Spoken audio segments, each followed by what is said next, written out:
இன்றைக்கி நம்ம பார்க்க போகிற ரெசிபி உடம்புக்கு நோய் எதிர்ப்பு சக்தியை தரக்கூடிய தேன் நெல்லிக்காய் தான் நாம் இன்றைக்கி செய்ய போகிறோம். செய்யலாமா? இப்போ நெல்லிக்காய் நல்லா வாஷ் பண்ணி எடுத்துக்கிறேன். ஒரு 300 கிராம் நெல்லிக்காய் எடுத்து வாஷ் பண்ணி ஆவியில் வச்சு ஒரு 10 நிமிஷம் வேக வச்சு எடுத்துக்கலாம். இதுக்கு நான் சர்க்கரை யூஸ் பண்ணாமல் பனங்கள் கண்டு தான் யூஸ் பண்ணுறேன். அதை மிக்ஸி ஜாரில் போட்டு நல்லா பவுடராக்கி தனியாக எடுத்து வச்சுக்கலாம்.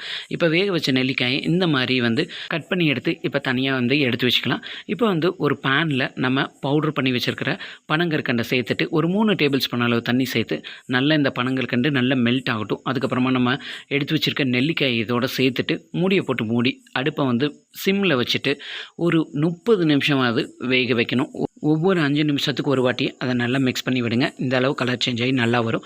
அதை அப்படியே நைட் ஃபுல்லாக அப்படியே வச்சுருங்க. மார்னிங் நல்லா கலர் சேஞ்ச் ஆகி எந்த அளவுக்கு இருக்குன்னு இந்த தேன் நெல்லிக்காயை பாட்டிலில் ஸ்டோர் பண்ணி வச்சு யூஸ் பண்ணுங்கள். இதில் நம்ம சர்க்கரையோ வெல்லமோ யூஸ் பண்ணல, பனங்கற்கண்டு தான் யூஸ் பண்ணியிருக்கோம். இந்த தேன் நெல்லிக்காய் நோய் எதிர்ப்பு சக்திக்கும் முடி வளர்ச்சிக்கும் ரொம்ப ரொம்ப நல்லது. இந்த வீடியோ பிடிச்சிருந்தா சப்ஸ்கிரைப் பண்ணிடுங்க.